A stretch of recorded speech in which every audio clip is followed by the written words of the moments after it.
Deus de amor, obrigado por mais uma semana que se encerra e pela tua presença com a gente ao final dessa semana e ao longo dela também, nesse sábado que se inicia.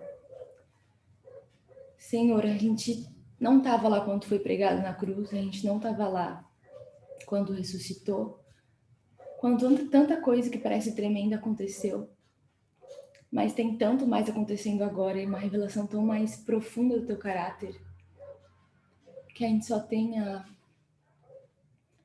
pedir que o Senhor nos faça digno desse conhecimento, dessa revelação tão preciosa, para que a gente possa representar Ti para o mundo, através dessa mensagem tão linda, tão pura, tão verdadeira de igualdade, que está sendo tão ameaçado em Teu nome muitas vezes, mas que a gente possa apresentar qual é o Teu verdadeiro caráter e quem é o verdadeiro Deus, através das nossas vidas, do nosso conhecimento e, acima de tudo, da nossa prática. Ajuda a gente agora nesse estudo a desenvolver mais essa firmeza e essa certeza de que a gente quer estar ao teu lado nessa obra. Que a gente pede e muito agradece em teu nome, Jesus. Amém.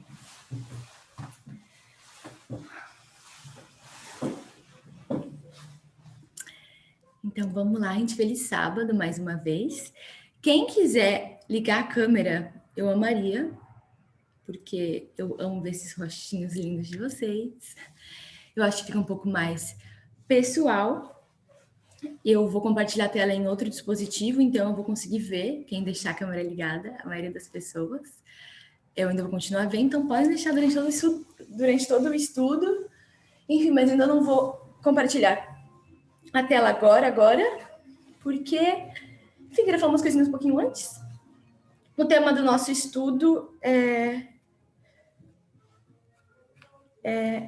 a Trindade, achei, é a Trindade da extrema-direita. Ele é baseado nos estudos que têm sido feitos pela TES, nos Vespers, que é geralmente, acho que toda sexta-feira, mais ou menos, para a gente, e que já estão nos estudos locais lá da Austrália, já estão a maioria deles traduzidos lá no canal do Livrinho. Então, quem ainda não viu, vale muito, é muito necessário que a gente veja. Enfim, eu já fiz, acho que uns 2 ou 3 estudos também com base nisso. Esse vai ser uma espécie de continuidade, mas lembrando que acho que são mais de 10 vésperas já, e não dá para, né, em 3, alguns estudos, transmitir tudo que a Tess está falando. Então, é muito importante que vocês vejam. Isso é mais um reforço para ajudar a sentar o conhecimento e tal, e para a gente discutir mais nesse grupo menor um pouco sobre isso. Vocês podem falar nesse estudo, buscando levantar a mão, para que a gente possa ter uma organização melhor. Eu provavelmente vou conseguir ver hoje vocês. Estão vendo, talvez, que eu estou um pouquinho rouca, eu acho que estou um pouquinho resfriada, já estou, enfim, em tratamento, mas então é para vocês falarem e não me deixarem falando sozinha. Enfim, então esse é o tema do nosso estudo, né? Mas essa semana, com tudo que está acontecendo no mundo, eu acho que talvez não fui a única que fiquei muito impactada e mexida, eu acho que como mulher, enfim. Porque quando a gente olha para a mensagem, quando eu olho para a mensagem, olho para a minha vida, em especial a mensagem de igualdade, né? Dos últimos 3, 4 anos. Eu consigo ver muitas bênçãos que ela trouxe para a minha vida e eu consigo ver muito progresso na minha vida e muitas coisas que eu tenho, eu consigo entender que é pela mensagem de igualdade, pelo feminismo, por uma luta, né, contra o sexismo, porque houve esse avanço, porque essa obra de restauração já começou em algum momento. Enfim, seja porque eu faço uma universidade, tenho essa oportunidade numa profissão que era há pouco tempo atrás predominante para homens, seja porque eu estou num país onde os direitos reprodutivos da mulher são muito mais garantidos, um país em que, enfim, ele faz muita promoção contra a discriminação ou de desigualdade, violência de gênero e tal, seja que eu sou casada com alguém que tem noção de divisão de tarefas e de igualdade, a gente busca sempre isso. Então, eu posso ver muitas bênçãos na minha vida. Eu acho que se todo mundo olhar, né, mesmo que todos nós estejamos em contextos diferentes, a gente consegue ver bênçãos e privilégios que, às vezes, as pessoas, mesmo não reconhecendo o feminismo, elas têm, e outros que a gente, reconhecendo, a gente pode lutar, alcançar, enfim, desfrutar. isso é muito bom. Eu acho que isso às vezes pode fazer com que a gente seja feliz e descanse e se orgulhe dessa mensagem. Realmente eu acho que é uma mensagem que a gente tem muito a celebrar. Mas, né? Olhando, claro, para uma perspectiva da minha vida, nesse aspecto, parece coisas muito boas, coisas para ser grata, realmente são. Mas eu não consigo me contentar. Eu acho que como cristã e como feminista, nós não podemos nos contentar não só com aquilo que a gente tem, com aquilo que a gente conquistou, mas com as conquistas que tocam simplesmente na gente. Eu acho que a igualdade nunca, logicamente, não é alcançada quando ela simplesmente nos circunda. Ela é algo que tem que se expandir. Quando a gente ainda mais quando a gente vive isso, né? Quando a gente busca viver isso da maneira mais aproximada que é possível no nosso contexto, a gente tem essa vontade, aumenta que isso se propague, né?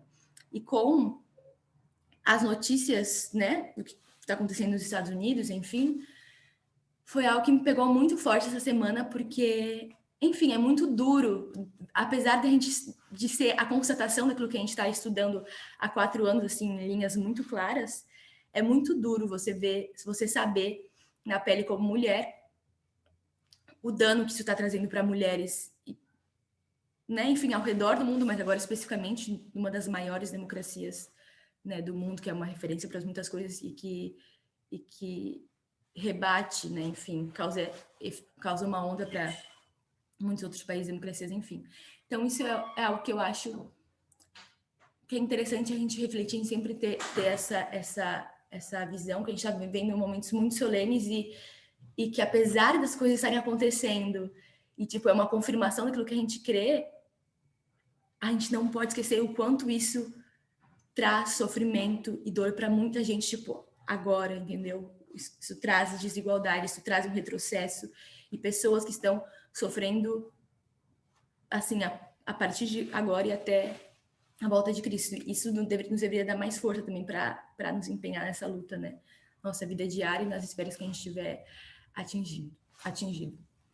E agora eu queria saber um pouquinho de vocês, como que essa notícia em especial, eu vou dar uma outra que imagino que alguns de vocês tenham visto, impactou vocês essa semana? Vocês tiveram algum contato, ouvindo agora pela primeira vez, mas eu acho difícil que seja a primeira vez. Enfim, qual que foi? Até porque o Parimir comentou isso hoje no estudo também. O estudo foi muito bom, inclusive.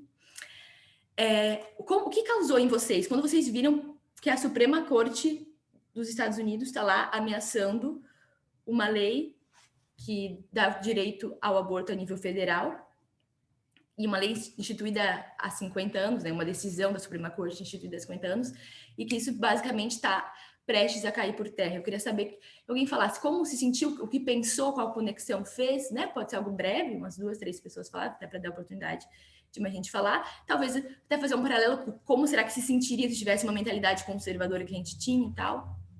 Gostaria que alguém falasse, pode abrir o microfone, levantar a mão, senão eu escolho alguém para falar.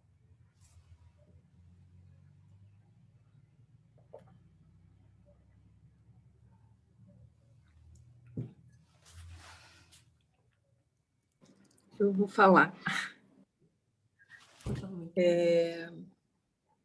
Para mim foi, embora eu já tivesse ouvido que está caminhando para isso, porque em junho é que sai definitivamente, né, essa decisão, mas me impactou muito, muito, porque isso vai ter esse impacto, ele abrange muito mais do que só a discriminação do aborto, né? E aí a gente vê que essas mudanças, essa mudança na lei do aborto vai impactar em outras minorias, né? Em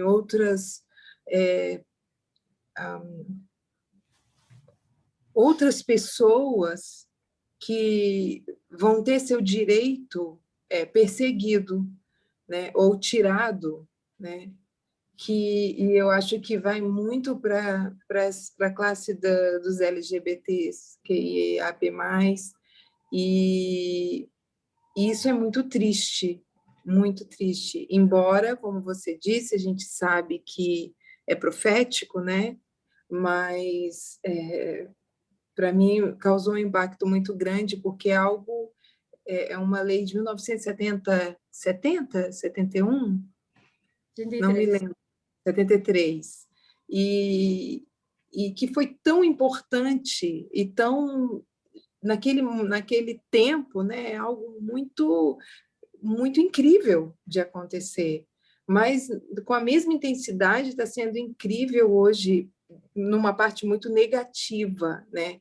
E a gente sabe que tem a ver com esse risco deles conseguirem tirar essa lei a favor do aborto, tem a ver com toda a manipulação que Trump fez na Suprema Corte, colocando mais conservadores, né, mais juízes conservadores. Então, isso aí é uma coisa que começou a ser traçada já há um tempo, né? É isso. Muito obrigada, mamãe. Maravilhoso o seu comentário. E aquilo, essa questão sobre que vai provavelmente rebater em outras minorias, né? E na questão do gênero, é interessante porque essa foi uma decisão estabelecida há quase 50 anos. Então, era algo muito firme, de alguma forma, muito bem estabelecido, 50 anos. E a questão do matrimônio gay, faz quanto tempo que foi estabelecida? Entendeu? Faz quanto tempo que está aí? Não fazem nem sequer 10 anos. Então, a gente vê que realmente as coisas estão frágeis, estão caminhando para algo cada vez mais delicado, digamos assim. Alguém mais gostaria de comentar, de falar, de dar um aporte em relação a isso? Enfim, pode falar. Levantou a mão. Gabriel. Boa noite. Aproveitando talvez o ponto com que Rose encerrou, eu vi um comentário de um jornalista de um podcast que falou sobre, que me pareceu interessante. Não tinha considerado essa possibilidade e talvez alguém sabe melhor e mais sobre isso. É o seguinte, ele disse que certamente assim a maneira como o Trump, vamos dizer, manipulou, né, a corte, que deveria ser uma instituição neutra, né, mas já não é há tempo. A maneira como ele fez, o jornalista falou assim que isso não precisa ser necessariamente precisa ser aceito, tá? Em que sentido? Segundo o que ele disse, que não existe nenhuma lei, não existe definição na Constituição que determine a quantidade de juízes na Suprema Corte, tá? Então ele disse que se os democratas realmente quisessem, se eles tivessem decididos em ir contra, eles poderiam instituir uma lei e mudar a quantidade de juízes na Suprema Corte. Ele disse, inclusive, como tem sido mudado várias vezes ao longo do tempo, ao longo dos anos.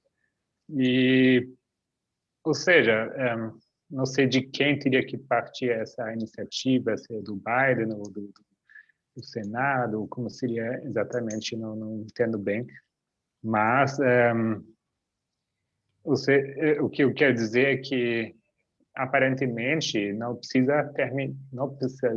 precisaria terminar por aqui essa história, né? Eles poderiam fazer algo, tentar fazer algo, né? Porque os processos numa democracia república são demorados, né? São processos que não deveria surpreender ninguém que acompanhou, né? São coisas que começaram a andar anos atrás, né? E, ao mesmo tempo, é triste quando, de fato, a gente vê isso se concretizando. Mas talvez vai mostrar qual sério os democratas, de fato, estão defendendo essas questões, né? Sendo que eles poderiam fazer, mas não sei se eles vão. Né? Sim. Sim. Tem muito a se pensar, né? A questão da tradição também, que envolve toda a questão da democracia e enfim, da política e da democracia aos moldes americanos, norte-americanos. É algo interessante a se pensar e se refletir, né? Esse jogo de interesse e tudo mais. Mas, enfim, muito obrigada, Gabriel e Rose. Enfim, eu acho que é bom a gente refletir sobre isso, né? Algo que está acontecendo bem presente agora, ainda mais um grupo menor em que a gente tem essa possibilidade maior de fazê-lo. E, enfim, eu queria ligar isso com o momento que a gente está vivendo. Se a gente for para as linhas, em que linha que a gente está agora? Gente, pessoas nessa videochamada, vamos dizer. Vou começar a compartilhar a tela aqui. 144 mil.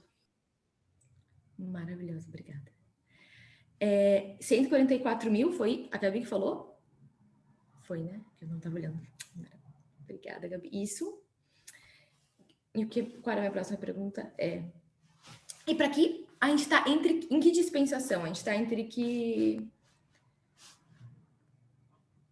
marcos, digamos assim? Que a linha, a Gabi já nos apontou, que estamos nos 144 mil.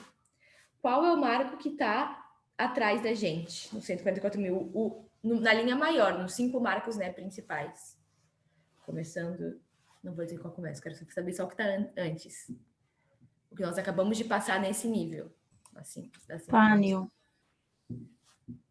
Isso, Pânio é dos menores aqui. Pânio 2021. Aqui, Ráfia, 2019. Aqui, 11 de setembro, né, na linha maior. E agora a gente está se aproximando a qual... Peraí. A gente está se aproximando a qual marco? Decreto dominical. Isso, decreto dominical. Então, a gente está se aproximando para esse marco. Nós não estamos mais em Pânio, que Pânio foi em 2021, Ráfia foi em 2019, e a gente está em algum lugar por aqui, indo para o decreto dominical. Quando a gente fala do decreto dominical, qual vai ser o tema do decreto dominical? Eu quero em poucas palavras. Certeza, sexismo. Sexismo. E eu vou colocar aqui feminismo radical, de alguma forma. Radical, Como uma resposta, né, ao sexismo. Porque se a gente for para essa linha que a gente tem, que em Ráfia o tema foi feminismo, em Pânio foi feminismo radical. E como aqui é o aumento de conhecimento, aqui é a formalização. Então, o decreto dominical é sobre aquilo que foi formalizado no ano anterior. Lembrando, né, que a gente, quando a gente fala sobre 2021, sobre Pânio, a gente não está falando sobre um evento específico, a gente está falando sobre uma série de eventos que apontam para aquilo que a gente, né, que criam, como disse o Parminder hoje, e que apontam para a profecia, para aquilo que estava sendo apontado, enfim, pelos profetas, pelas linhas, pela tese. O decreto dominical também vão ser uma série de eventos relacionados ao sexismo, né? O embaralhado que a gente vai reconhecer, né, que esse ano é o decreto dominical. Esse ano, essa série de eventos relacionados ao sexismo não vai ser provavelmente só sobre o aborto, só sobre LGBT, só sobre casamento gay, enfim, mas vão ser uma série de eventos relacionados que vão ameaçar a consciência e nós devemos nos posicionar como feministas radicais. Mas quem é que vai causar essa ameaça para a gente? Ou, né, enfim, para a gente ou para como representante, digamos assim, que vai levantar a bandeira do sexismo. De onde vem a ameaça?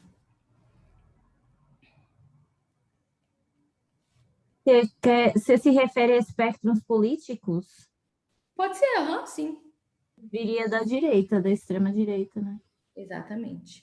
A gente tem a direita, então, e a gente tem a esquerda. Mas quem dentro da direita a gente costumava lidar e dizer que eram... Conservadorismo.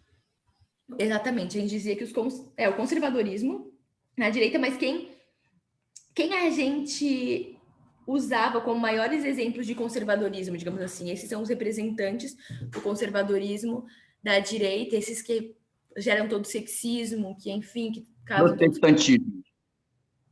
Exatamente. A religião. Justamente, a gente coloca o protestantismo aqui. A gente coloca os adventistas do sétimo dia. Quem mais a gente coloca? A gente coloca o cristianismo, né? Conservador, em geral.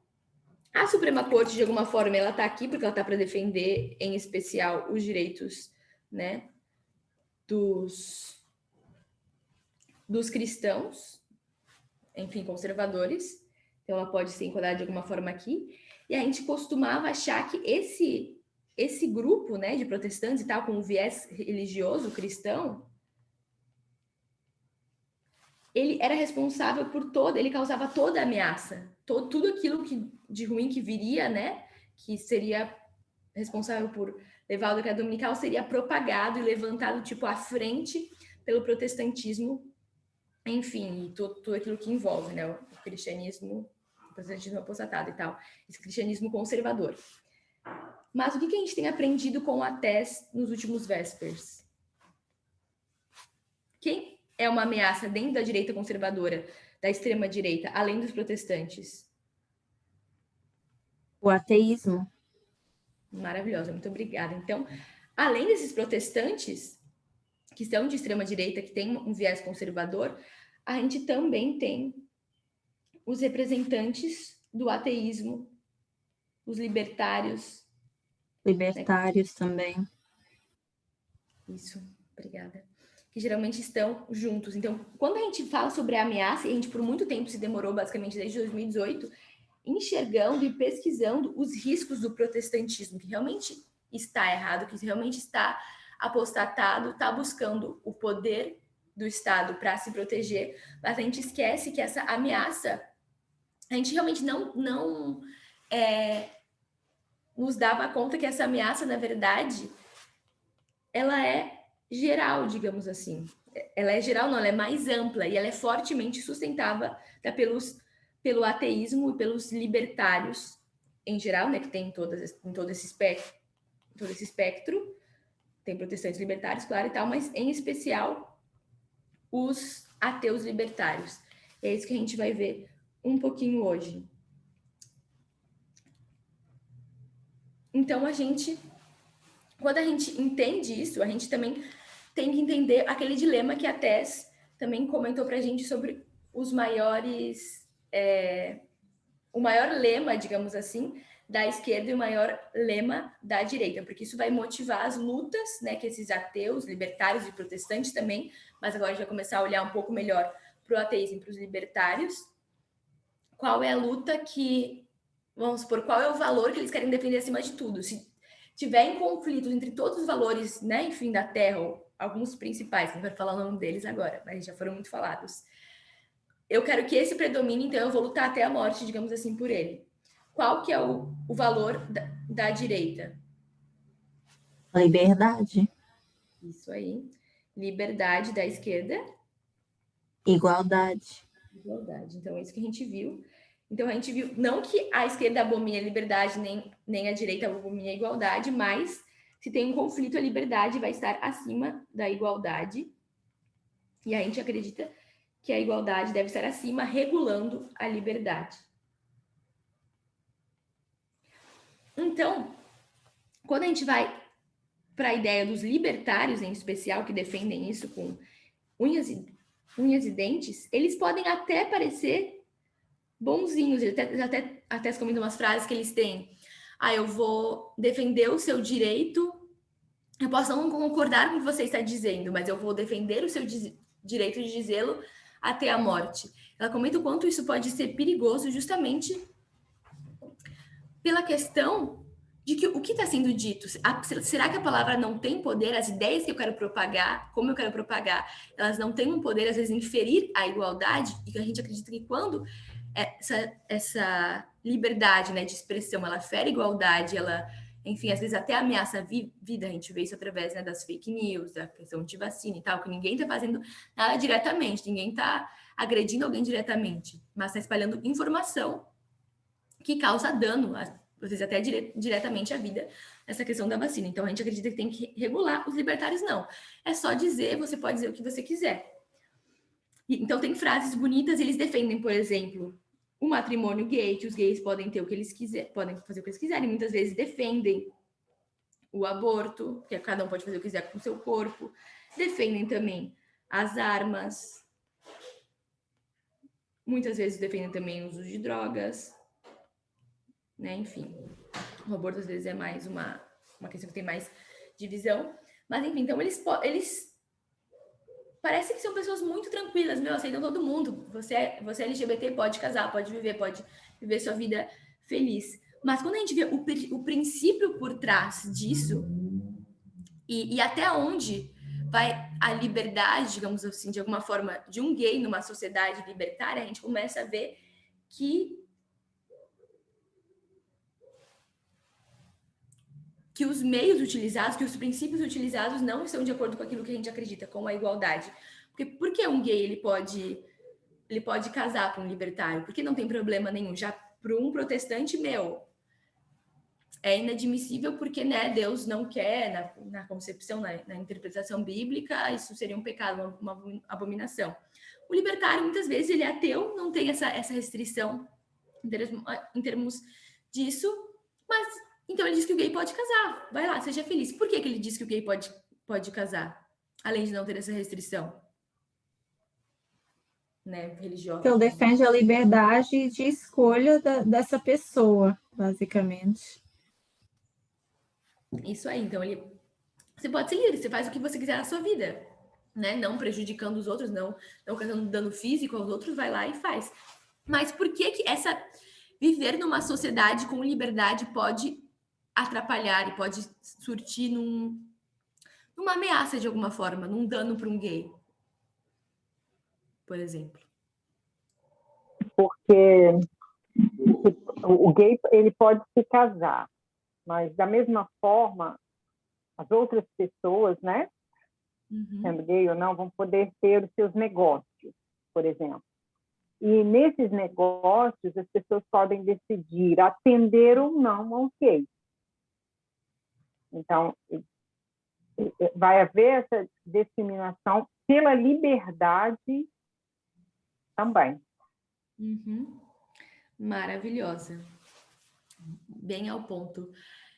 Rê. Então, essa liberdade, que não é só para os gays, é para toda a sociedade, é extrema e é o valor primordial numa visão de direita extrema, ela acaba permitindo a segregação de alguma forma. Talvez não a segregação direta de quem, à primeira vista, ao menos, que nem houve no apartheid e tal, enfim. Mas uma segregação no sentido de, se eu, né, tenho uma loja de bolos e não quero vender um bolo para você, sendo gay, sendo um casal gay, porque isso fere, teoricamente, os meus princípios, ainda que o bolo que eu vou fazer não tenha nada a ver com, né, com os meus princípios, ou com o que eles vão fazer com o bolo, depois do bolo, enfim. Eu teria teoricamente, essa liberdade de não vender para vocês. Então, para segregar vocês.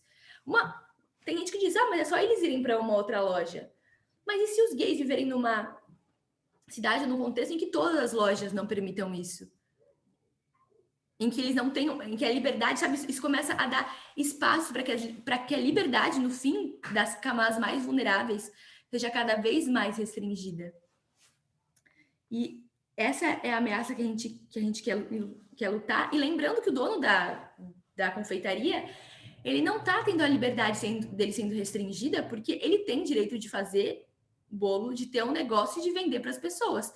Ele só não tem o direito de segregar a clientela dele, que é uma questão que a gente sabe que promove a igualdade, promove, né, a equidade, a justiça. É isso que a gente acredita, e por isso a gente, apesar dos libertários defenderem alguns pontos que parecem semelhantes aos nossos, por a gente conhecer os princípios por trás disso, a gente sabe que esse tipo de motivação não é a mesma que a nossa, digamos assim, não podem andar em conjunto, porque a nossa, ela primordia sempre, coloca em primeiro lugar a igualdade. E dentro desse contexto de liberdade de libertários, tem um artigo muito bom que até se traz no que até traz nesses Vespers, que é de uma jornalista feminista do The Guardian, se eu não me engano, não lembro o nome dela, mas o artigo é maravilhoso, enorme, enfim, que como que ele funciona, mais ou menos. Essa jornalista feminista, ela foi se encontrar, teve uns 2 encontros ou reuniões com um homem que, enfim, representante, um libertário. A gente vai ver que ele não era simplesmente libertário, para conhecer realmente, para investigar esse tipo de personalidade, de caráter que não é tão incomum. E ela percebeu uma coisa, que esse tipo de pessoas, de homens, né, que são libertários, muitas vezes eles não são simplesmente libertários, eles estão juntos de uma trindade. Uma trindade que essa mulher jornalista, ela cita, né, no artigo dela, e com base, claro, no contato com esse homem, vendo a visão de mundo dele, que esbarra na visão de mundo do meio onde ele está inserido, e também com a pesquisa em várias redes sociais, especialmente redes sociais predominantemente, digamos assim, masculinas ou que tem uma presença de supremacistas dos direitos dos homens muito forte, que uma delas é o Reddit, não sei se vocês já ouviram falar, é citado no Vesper também pela Rachel, que faz uma participação e explica um pouco sobre o que é essa plataforma. É uma plataforma que tem mais de 60% só de homens, e é um ambiente meio anônimo, assim, fala sobre vários temas aleatórios, mas também fala muito sobre a questão do direito dos homens, tem muito conteúdo misógino, muito conteúdo antifeminista, enfim, isso é uma coisa muito forte, e eu acho que 96%, se não me engano, dos usuários, depois a gente vai ver esse dado rapidinho no site, eles são ateus, e 4% eles se consideram conservadores, com viés libertário, assim, uma coisa que parece um pouco contraditório, porque da onde viria esse conservadorismo, né? Já que não tem o cristianismo, a maioria deles são ateus. Mas, enfim, essa combinação, mais ou menos, que ela pôde perceber nesse site, isso é através de uma pesquisa, né, que foi feita nessa rede social. Se eu não me engano, é o 7º aplicativo mais utilizado nos Estados Unidos, ou seja, existem milhares de aplicativos, milhares de redes sociais e tudo, e ser o 7º aplicativo é algo muito considerável. Tem, acho que, 430 milhões de usuários por semana. Então, é um site bem alimentado e que traduz, de alguma forma, muito bem muitas coisas, mas em especial essa comunidade machista, misógina dos direitos dos homens, né? Enfim. Então, essa trindade, ela pode ser vista através em muitos aspectos, mas nessa rede social, por exemplo, digamos, um lugar onde a gente encontra muitos usuários que têm essa característica. Ela fez essa entrevista, ela é uma jornalista, investiga as coisas e tal, e pôde perceber que geralmente existe uma trindade nesses homens que são libertários. Então, eu vou colocar aqui que eles são libertários. Eu já falei já citei tudo que está nessa trindade, mas eu queria que alguém mais, que não fosse a Gabi, que já falou tudo, alguém mais participasse e dissesse quais seriam esses outros elementos da trindade da extrema-direita. Vamos colocar aqui.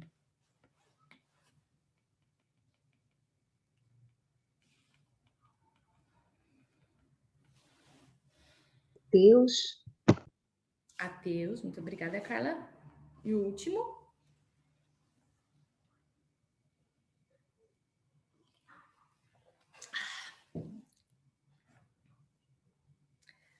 Se ninguém lembra, é basicamente ativistas dos direitos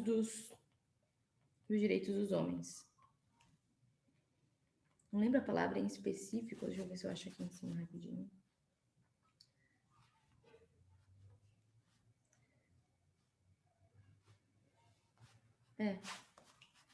Direitos dos homens, basicamente. Ativistas dos direitos dos homens. Então, essa é uma trindade que está muito presente e está muito comum naquelas pessoas que veem, por exemplo, o feminismo como uma ameaça, que se sentem inclusive que eles sofrem um sexismo de alguma forma reverso, porque eles acreditam que os homens sofrem de determinadas maneiras porque têm um trabalho muito duro, porque, enfim, né, trabalham em trabalhos mais pesados, por exemplo, e por isso eles se sentem injustiçados. Eles olham para as pequenas conquistas feministas, ampliam elas e colocam elas como se elas estivessem sufocando eles.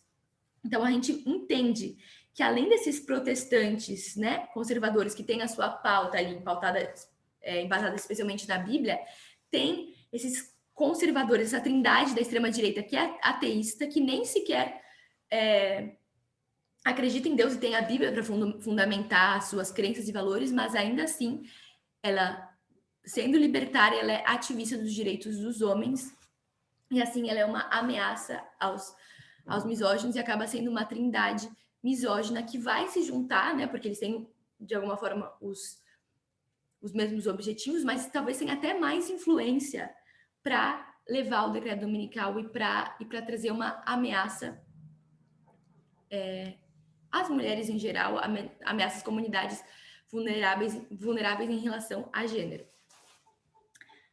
E eu queria ler agora um texto, na verdade, eu queria que alguém lesse, quando é minha voz, que é um texto do próprio artigo que eu estou citando, né? Enfim, que a Tess, inclusive, compartilhou no broadcast, então vocês têm acesso lá a ele inteiro. E ele está aqui, um pedacinho traduzido, que vai falar um pouquinho melhor sobre essas coisas que a gente está comentando. Eu queria que alguém abrisse o microfone e lesse para a gente, por favor.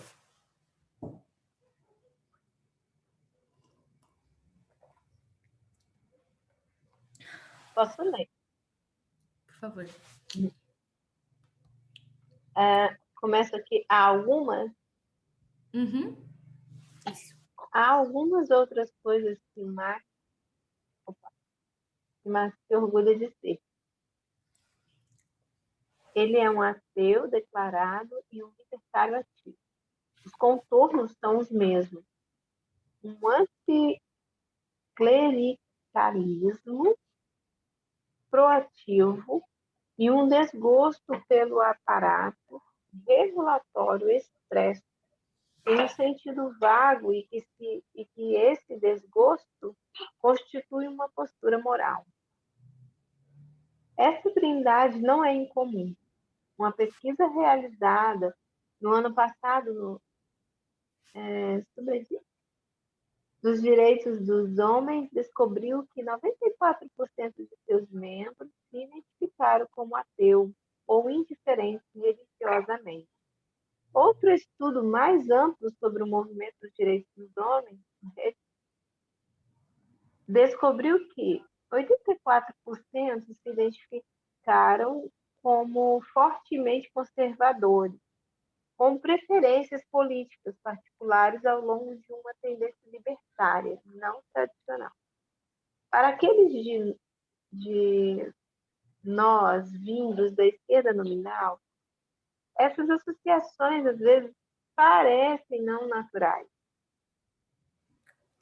Direitistas usando a retórica da justiça social para defender o status tradicional dos homens, ao mesmo tempo que evitam, de uma maneira mais típica da esquerda, as instituições religiosas patriarcais que sustentaram classicamente esses valores.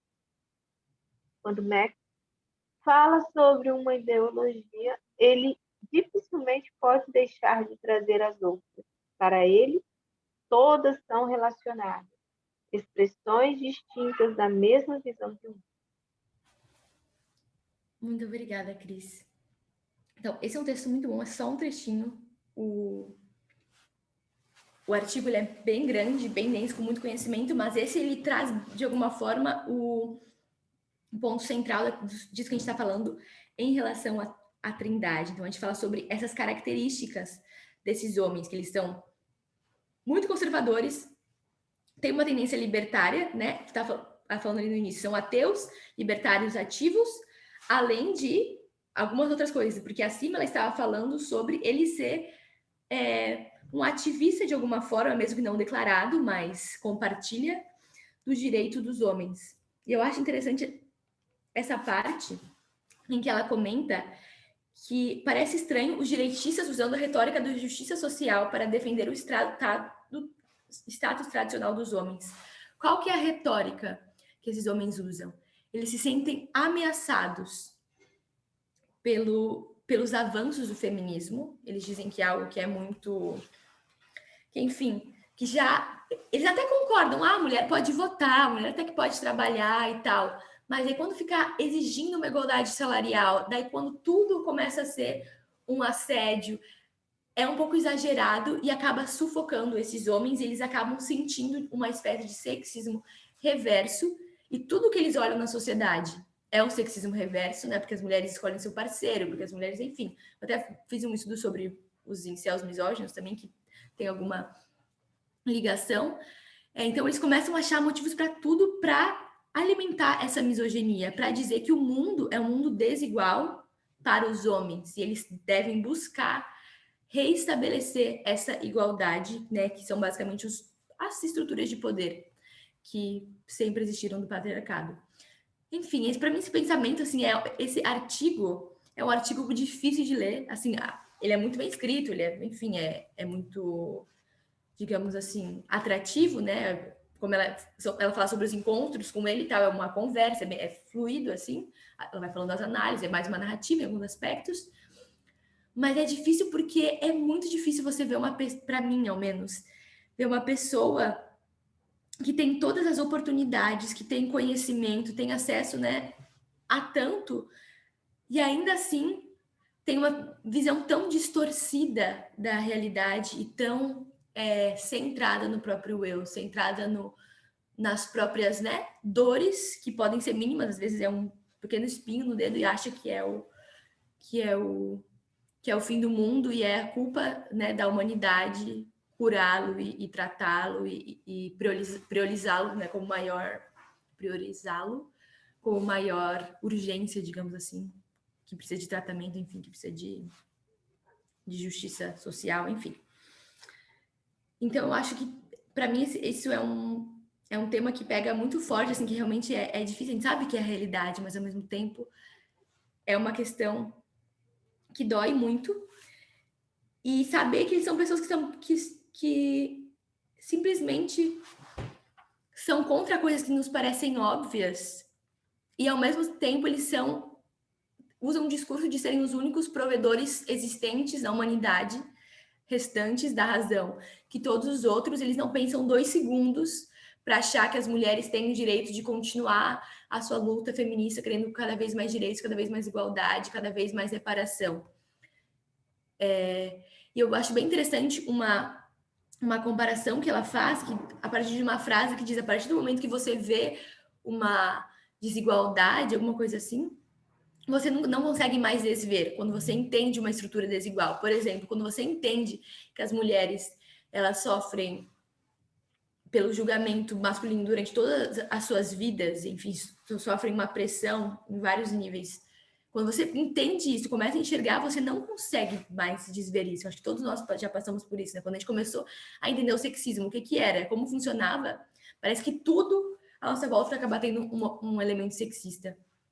E quando a gente vai para o racismo, é muito semelhante. Quando você entende que uma pessoa, pela raça, pela cor da pele dela, ela vai ter facilidade ou dificuldades em cada pequena coisa da vida dela, assim, naturalmente, só por existir, você não consegue mais dizer, você não consegue mais olhar para as relações da mesma maneira de antes e ver os débitos, né, e créditos nos relacionamentos que acontecem sem enxergar isso, sem enxergar essa perda que acontece, né, com pessoas pretas, enfim, e tal. E isso é muito claro, acontece, só que eles usam essa mesma retórica, eles criticam a retórica da esquerda nesse sentido, só que eles colocam pro lado deles e falam a mesma coisa. Quando você percebe o controle que as mulheres estão buscando, estão alcançando no mundo, o controle opressor, você não consegue mais desver, você não consegue mais ver esse jogo que as mulheres fazem para manipular as coisas a favor delas, para, enfim, para serem beneficiadas mesmo quando não teria motivo de benefício, ou para acusar o homem mesmo quando ele não tem realmente culpa, enfim. E é interessante a gente ver as ameaças que cada um e as coisas que cada um desses 3 pontos, a Trindade se contrapõe. O libertário, ele se contrapõe especialmente contra quem? Contra o quê? Que estrutura? A religião, no caso? Ah, não, desculpa. O ateísmo Grandes seria governos. Isso aí. Contra o Estado, digamos assim, não. Um grande Estado. Por quê? Por que contra o Estado?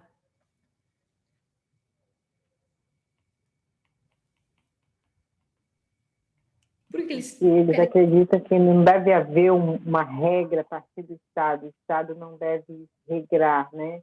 Como o exemplo que você deu dos bolos, né? Para o gay. Porque o gay também tem direito de comprar naquela loja. Então, eles acham que isso não partiria do governo de colocar uma regra como todos têm o direito de comprar, né? Um exemplo. Também um Estado grande é a maior ameaça à liberdade, porque ele vai estar, como dizia, regrando, regulando e dizendo o que fazer. Então, um Estado grande é uma ameaça à liberdade deles. E só para dizer, realmente tem estados grandes, autocráticos, onde, porque eles são grandes, viraram ditaduras. Tem estados grandes que não são. Então, eles têm seus pontos para dizer isso, mas enfim, só para acrescentar.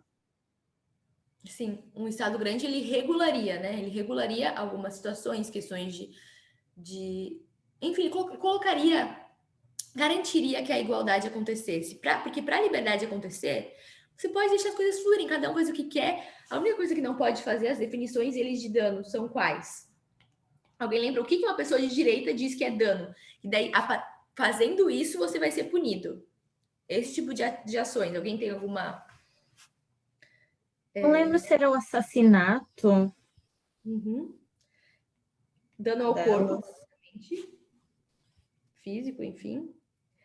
Né? Seja bater, seja, enfim, violência física apenas, ou levando até a morte. Ao corpo, algo mais? Alguém lembra?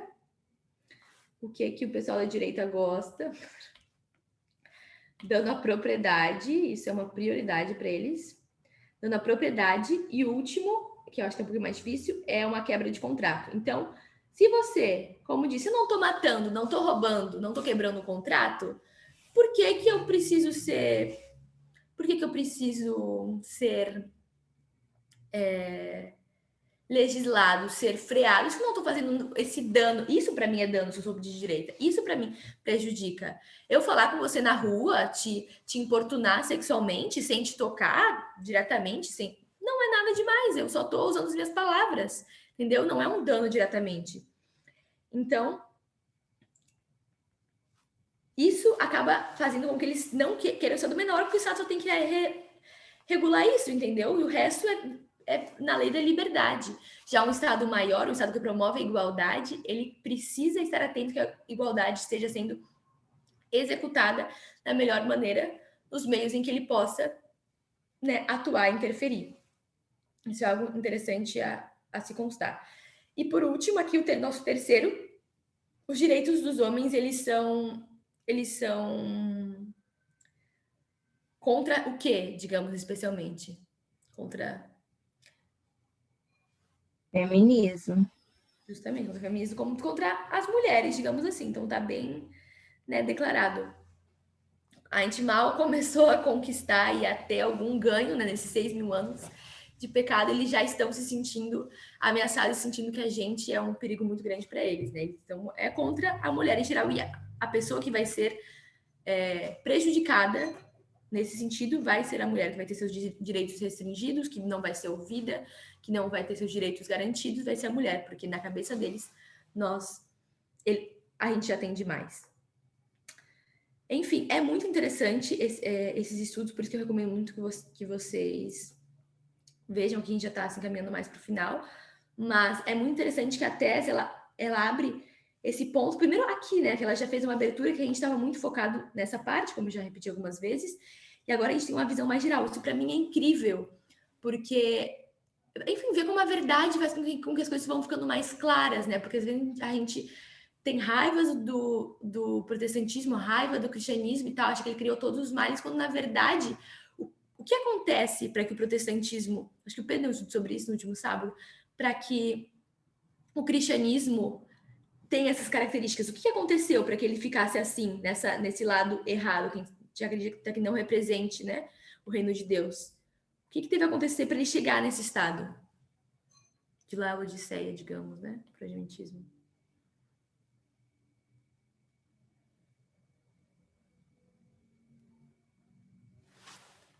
Se a gente for ver Ele sempre... absorveu do mundo, né? Do mundo, do paganismo. Justamente, Cris. Então, sempre que o cristianismo ele está infectado, se a gente for ver o povo de Israel, o que acontece? É porque, ao invés de ele abençoar as nações, ele é inflamado pelos pecados das nações. Então, o cristianismo, ele com certeza ele está no estado de Laodiceia, ele está caminhando, né, para o decado dominical, para o naufrágio, mas ele não é o culpado em si mesmo, o gerador de todo o mal. Ele simplesmente está inflamado com o paganismo, com o ateísmo, de alguma forma, com princípios que não representam o reino de Deus, né? Enfim. E que vem de causas externas, né? Que vem de tudo aquilo que não está sendo guiado por Deus. A gente entende que é tudo aquilo que está promovendo a liberdade em lugar da igualdade. Quando eles representam isso, eles fazem parte de uma onda que vai gerar essa destruição, que vai levar o decado dominical, que vai levar ao naufrágio, que vai levar, né, ao grande teste, mundialmente falando. Mas eles são só uma parte disso. A gente tem uma estrutura muito maior que precisa ser estudada e que está sendo entendida e aberta.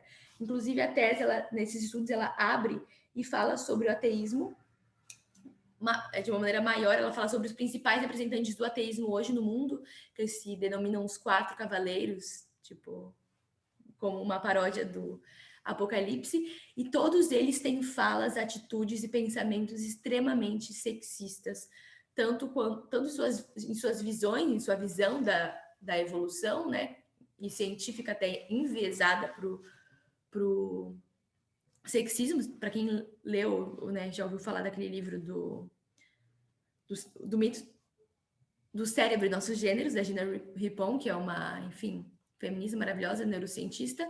Ela fala que hoje a gente já tem argumento para entender que o cérebro dos homens e das mulheres é igual. Mas por muito tempo a ciência, ela seguiu o viés de que, na verdade, os cérebros são diferentes, então vamos encontrar as diferenças. Não foi vamos analisar os cérebros e ver se tem alguma diferença, ver o que tem de comum ou não. Eles já foram com esse viés preparado. Então, isso fez com que esse avanço para chegar a esse entendimento de igualdade, que os cérebros são iguais, se retardasse muito. E isso nos mostra, de alguma forma, o quanto a ciência ela não é livre de viés, ela não é totalmente pró-igualdade, totalmente feminista e isenta de misoginia. E a gente vê isso muito claramente nos líderes ateus, né? Eu não lembro o nome de todos, mas eu acho que é Sam Harris, tem aquele que é o Durkheim, seu nome... Durkheim não, Durkheim é um filósofo, mas Dawkins, sociólogo. Tem o Richard Dawkins e tal, tem 4, que ela fala em especial, e os 4 têm falas de misoginia, tem, enfim, a sua visão, a sua interpretação sobre a mulher e sobre o feminismo, assim, ameaças de graça que eles dão às mulheres, e demonstra que eles, como líderes, claro que eles não representam todos os ateísmos do mundo, porque tem ateístas feministas e tal, mas ainda assim eles demonstram como essa classe, ela é cheia, ela é inflamada pelo sexismo e pela misoginia, e assim, são ativistas realmente, de alguma forma, pela influência que tem, sobretudo, contra os direitos pró-igualdade, direitos das mulheres e tal, e a gente sabe que isso vai gerar a nossa ameaça. Então, enfim, esse eu acho que é um conhecimento, um conteúdo extremamente rico, extremamente amplo, e por isso eu acredito que o objetivo aqui é mais dar um repasse geral. A gente fez uma revisão de coisas que a gente já tinha falado em estudos anteriores, Mas para a gente continuar estudando, entendendo, eu acho que a lição que fica, para mim, várias, né? Mas uma que fica muito forte é que, independentemente do nível em que a pessoa esteja, seja cristão, seja conservador, seja ateu, seja, enfim, libertário e tal, quando ele se apega ao sexismo e se apega a tudo isso, ele se apega à auto-vitimização, ele se apega às suas próprias dores, né? Que parecem ser as maiores do mundo. Ele se sente extremamente afetado e ele não consegue olhar de uma maneira justa, íntegra e honesta, né? Digamos assim, para os verdadeiros problemas e dilemas que o mundo enfrenta.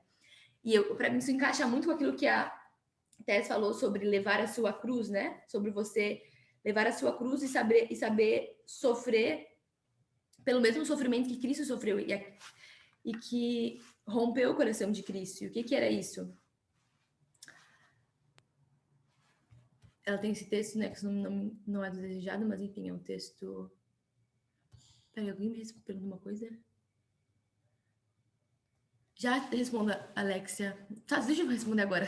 Então, os 4 cavaleiros do Apocalipse, eles se denominaram assim como um sarcasmo aos 4 cavaleiros do Apocalipse bíblicos, mas eles são pessoas normais, cientistas, ateus, né, que desenvolvem suas teorias da evolução, enfim, fazem o que querem na vida. São os representantes, líderes, eles tiveram uma reunião e chamaram os 4 cavaleiros do Apocalipse para ironizar os cavaleiros do Apocalipse, que eles nem acreditam que realmente existam ou vão acontecer. Então, basicamente isso. Mas o ponto que eu queria fazer é que não importa o lado onde você vá, quando você não está buscando uma visão daquilo que é sexismo e alinhar sua visão com a visão divina e com aquilo que Deus está querendo fazer a gente enxergar através dessa mensagem que nos faz olhar para o que está acontecendo nos Estados Unidos e nos ter uma angústia, sabe, de coração e entender, identificar o que está acontecendo, né? Porque já não foi falado há tempo. Enfim, mas quando você não consegue realmente ver o verdadeiro peso das coisas, ver realmente o que está acontecendo a nível mundial, o que Deus está querendo ensinar e o que o homem está lutando contra, a gente vê que essa luta contra é uma defesa do próprio eu. É uma pessoa que, né?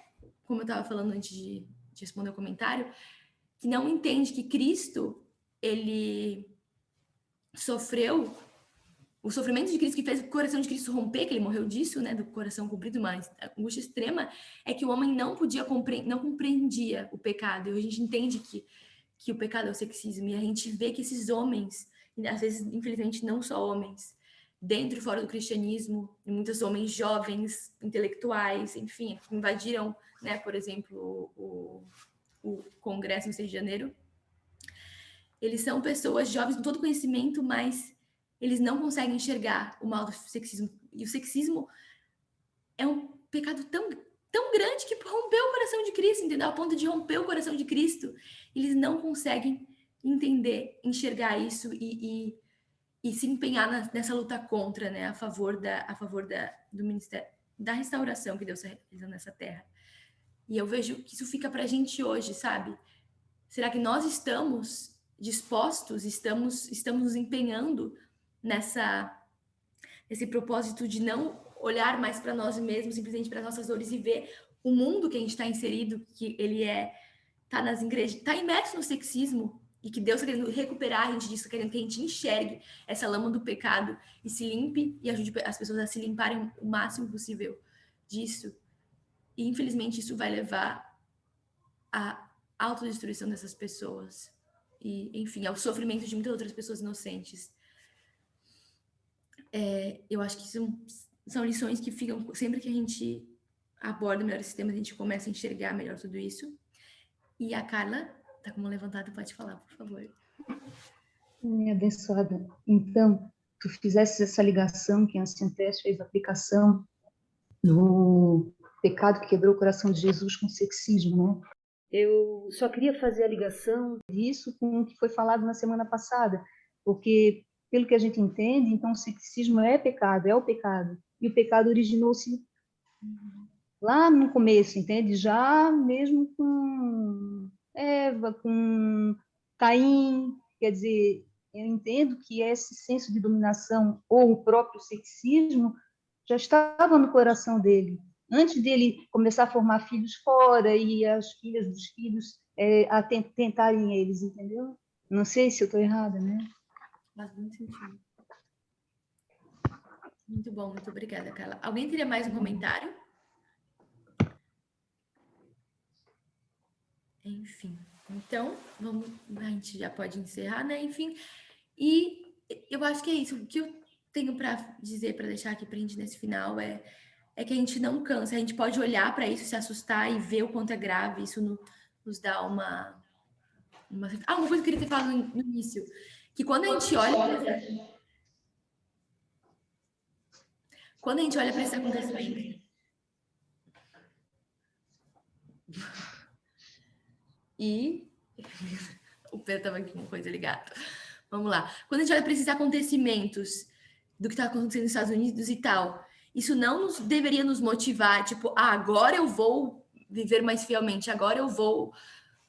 realmente a mensagem está certa e eu vou buscar viver essas coisas, vou buscar deixar de lado minhas concessões, que eram, né, da dispensação passada, uma questão, mas enfim, porque as linhas, elas já são evidência suficiente por si mesmas de que isso está certo. Então, a gente não deve esperar acontecimentos externos, por mais impactantes que eles sejam, para fortalecer e para embasar a nossa fé e a nossa postura consciente e constante e investigativa. Eu vejo que o sexismo ele foi plantado e foi enfiado em tudo quanto é canto. Então, não dá para a gente se contentar porque eu converso sobre, porque eu falo, porque eu, enfim, tomo alguma atitude X ou Y em tais conversas ou em tais momentos, ajuda a lavar louça. O sexismo, ele precisa de uma abordagem. Você sabe quando a gente fala sobre pecado, tudo que ele escreve sobre pecado, imagina escrevendo sobre o sexismo, quando a gente tem que realmente buscar limpar o nosso coração, limpar a nossa alma, limpar o meio que a gente está inserido disso.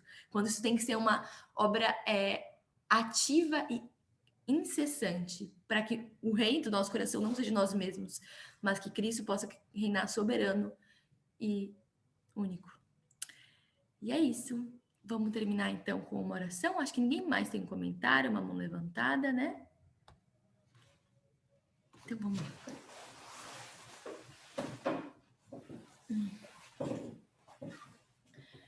Querido Deus, muito obrigada porque o Senhor nos alarga a nossa visão. Quando a gente acha que a gente já entendeu bastante, que as coisas estão claras, que o Senhor está se revelando, está nos vendo, nos fazendo ver a ameaça, o Senhor amplia a nossa visão, nos faz ver mais de longe a figura completa, mas também mais de perto, examinando aquilo que é o fundamental no coração de quem está buscando ainda alimentar qualquer forma de sexismo, por mais branda e ingênua que às vezes ela possa parecer. E a gente sabe que isso é uma luta que está no coração, tá? É o grande conflito, é uma luta no coração de cada um. A gente pede que as nossas convicções do que é verdadeiro, de que o Senhor nos tem guiado nesse movimento, de que o Senhor tem se revelado e de que o quanto é libertador viver essa verdadeira igualdade, possam nos ajudar a motivar a ter esse compromisso em sério e vivenciar ele no nosso dia a dia e realmente fazer parte do nosso estilo de vida, da atmosfera que a gente alimenta e cria ao nosso redor. Nos dê um sábado abençoado na tua companhia, nos estudos abençoados do Ancião Paraminder, que possam vir como bênção às nossas mentes e corações e que a gente possa estar cada vez mais firme nessa mensagem, porque é isso que tu precisa, pessoas firmes na verdade, que o Senhor tem guiado. Por isso a gente te agradece tanto. Em nome de Jesus. Amém.